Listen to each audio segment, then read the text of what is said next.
This is Renee Romeo of reneeromeo.com. Today I'm teaching you how to never have a serious reaction to poison ivy ever. Now I'm just about 4 weeks done with mine and I'm almost healed up, but I really thought it would be a great idea to teach you how to recognize when you have poison ivy, how to treat it, and how to never get it again, which is the most important thing. So how do you recognize you came in contact with poison ivy? Well, in my case, I was wearing a pair of gloves and the areas that started to be affected were right above the glove line. Now this appeared as little red dots that were very intensely itchy, and I thought maybe I came in contact with some odd insect that bit me. But over the course of a couple of hours, these little red dots turned into linear patterns, almost like I was slashed with some plant material, and it kind of got up under the skin, very intensely itchy and very, very red. So I knew I had something going on other than an insect bite. And then the fun really starts when your body's autoimmune system kicks in and starts producing little blisters everywhere those little red dots were. Now you know what? It's just an automatic response to the urushiol oil that's on your skin. It's characteristic of poison ivy, poison oak, and poison sumac. And you know what? At this point, there's nothing that you can do but ride it out. And you know what? Unfortunately, it takes anywhere from 2 to 4 weeks to get your autoimmune system to calm down and stop producing all those little blisters and the things that really make you want to scratch. So you have two choices at this point. You can either decide to ride out the next 2 to 4 weeks with over-the-counter remedies, or you can visit a physician who will prescribe you some oral steroids and some steroidal cream to help calm down some of that inflammation. Now, I did a combination of the two. I rode out the first 2 weeks on my own, and then after the first 2 weeks, I decided to get to see a physician because you know what? If this stuff starts spreading to your eyes, your face, or even to your private parts, you really need to see a physician to get it under control. So the things that I use to combat itch are, number one, lidocaine cream. Now this was the least effective of all of them. It just works to numb the surface of your skin for a short period of time. What worked better was this anti-itch ointment. Now this is greasy, so you really do need to cover it with something, otherwise you'll spread it all over your clothing or sheets or towels. And I use these giant Band-Aids. The great thing about these is that you can put the ointment on, cover over the top of it, and then it really gives you a barrier against you scratching through this to your skin and opening back up your wounds. The great thing that worked, and this is the reason why it's empty, is Gold Bond Anti-Itch Cream. Now this stuff is great. It has a cooling sensation to it, works for hours. That's why it's empty. Now once I saw my physician, I was prescribed some hydrocortisone cream for my body and desonide cream for my face, which took care of the inflammation really well, but really didn't address the itch. And so you need to use it in combination with the Gold Bond to kind of get an all-around relief from all of the symptoms of poison ivy. An allergy medication was also recommended in the beginning to give some relief from the itching and inflammation that occurs, but you know what? The non-drowsy formula did nothing, and the Benadryl really didn't do much either, other than allow you to sleep overnight. So this is really a good option if you just want some relief from the itching and be able to get a good night's sleep. So Benadryl really works well for that. So there is some confusion about how poison ivy is spread, or if you can spread poison ivy to another person. So in order to spread it on your own body, you would have to have urushiol oil still on something like a washcloth, a towel, clothing, gloves, something like that. And that's going to spread throughout your whole body. If you touch those areas with those articles, you're going to spread it to the rest of your body. But you can't spread it to another person unless they come in contact with the urushiol oil as well. So if they come in contact with a blister or a wound, they will not get it. But if there's a little molecule of urushiol oil still on your skin and you brush up against somebody else, they're going to have a reaction as well. So you need to be really careful about how you handle things in the future. So before we go outside and I show you an actual specimen plant, you know, how exactly do you recognize what poison ivy is?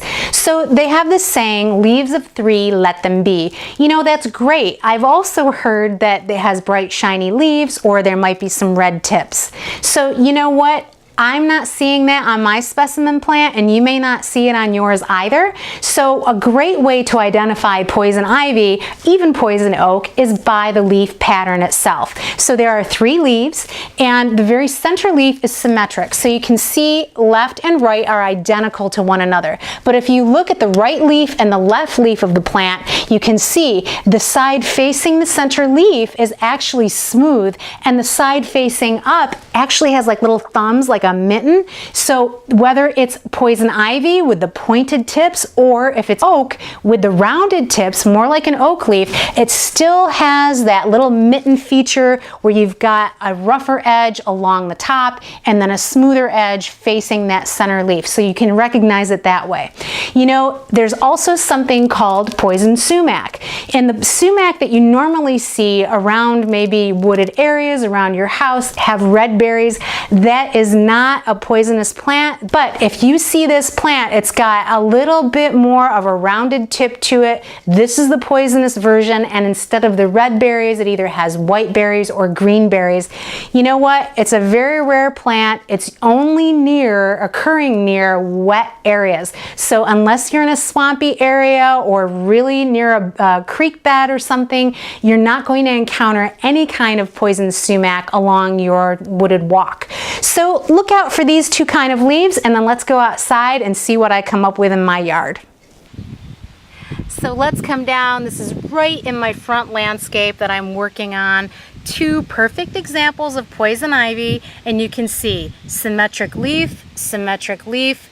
There's the little thumb mitten, little smoother on the side that faces the symmetric leaf.